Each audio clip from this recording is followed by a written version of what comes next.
Have you ever noticed that the moment you start overthinking something, it starts to slip out of your grasp? It's not because you lack skill or ability. It's because your own thoughts create unnecessary complications. This is the story of a man who learned this lesson the hard way. This man wasn't just anyone. He wasn't a magician who performed illusions or made things disappear. His talent was much more unique. He was a master locksmith. People admired his ability to open any lock, no matter how old, rusted, or complex. Locks that had been untouched for years, with keys lost to time, would snap open in seconds under his skilled hands. To onlookers, it seemed like magic, but to him, it was simply second nature. His extraordinary gift made him famous far and wide. Soon, his reputation spread across cities. He was invited to exhibitions, antique fairs, and even private events where people challenged him to open locks that were thought to be impossible to break. Every time he succeeded effortlessly, further cementing his status as the greatest locksmith of his time. His face appeared on television, his stories filled newspapers, and he became a sensation. With fame came confidence, and with confidence came the belief that there was no lock in the world he couldn't open. His skill had never failed him before, and he had no reason to doubt himself. One day, a wealthy businessman approached him with an exciting offer.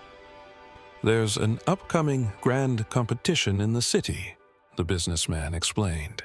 "If you participate and succeed, you'll win a prize of 10 lakh rupees." The locksmith was intrigued. He had never backed down from a challenge before, and he had no intention of starting now. This was his chance to prove once and for all that no lock was beyond his abilities.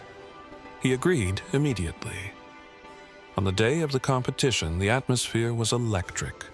A large swimming pool had been set up, and in its center was a sturdy, sealed metal box. A huge crowd gathered around, eager to watch the famous locksmith perform his magic. The organizer stepped forward and explained the challenge. "You'll sit inside this box," he said. "Once you're locked in, we will submerge the box underwater. Your task is to unlock the box and swim out before you run out of air. If you struggle, simply press the panic button, and we will pull you out immediately."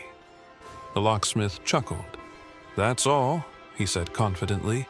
"I've unlocked locks underwater before. This will be over in seconds." The crowd cheered as he stepped into the box. Inside it was dark and cramped, but he wasn't afraid. This was his domain. He had done this 1,000 times before. He gave the signal, and the box was lowered into the water. As it sank, the crowd fell silent, watching in anticipation. He took a deep breath and reached for the lock, but something was wrong. No matter how much he twisted and turned, the lock wouldn't budge. He tried every technique he knew, but the lock remained sealed. His heart began to race. A thin layer of sweat formed on his forehead despite the cold water surrounding him. "What's happening?" he thought.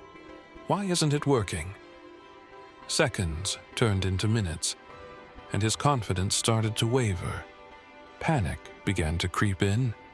The silence inside the box was deafening. The weight of the water above him felt heavier than before. What if I fail? What if I can't do this? What will they think of me? His mind raced faster than his hands. His breathing grew rapid, his chest tightened. His thoughts were drowning out his instincts. The harder he tried, the more difficult it became. His once steady hands trembled as he fumbled with the lock. Then, a terrifying realization hit him. It's not the lock that's stopping me. It's my own mind. He had faced tougher locks, more challenging conditions. Yet this time, in front of thousands of spectators, his self-doubt had become his biggest obstacle. The more he overthought, the worse it got. His movements became clumsy, his focus shattered. He had become his own worst enemy. His air was running out. Panic surged through him. His vision blurred as he realized he had only one choice left. With trembling fingers, he pressed the panic button. The team above acted swiftly. Within seconds, they pulled the box out of the water and unlocked the lid.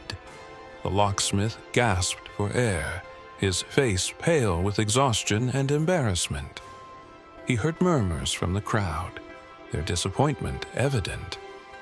They must think I'm a fraud, he thought, avoiding their eyes. But just as he was about to lower his head in shame, something strange happened. The door of the box swung open on its own. He stared in shock.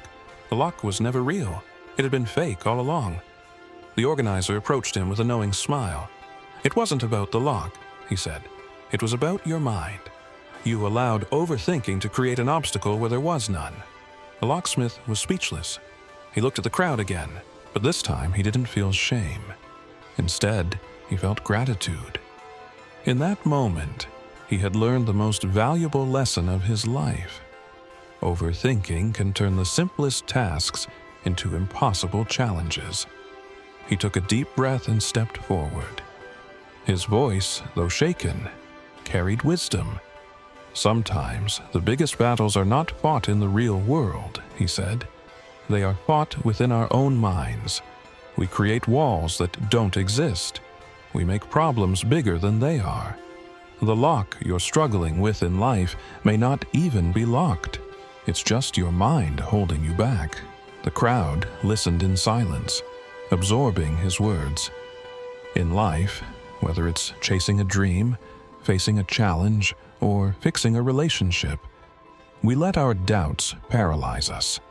We hesitate, we overanalyze, and we end up stuck. But the truth is, success doesn't come from perfect plans or endless thinking. It comes from action. He paused, then smiled. Simplicity in thought leads to clarity in action. And sometimes, the only thing standing in the way of success is the lock we've built in our own minds.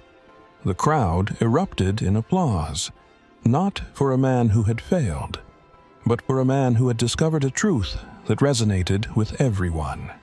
That day, the locksmith walked away, not as the man who couldn't open a lock, but as the man who had unlocked something far more important: his own mind.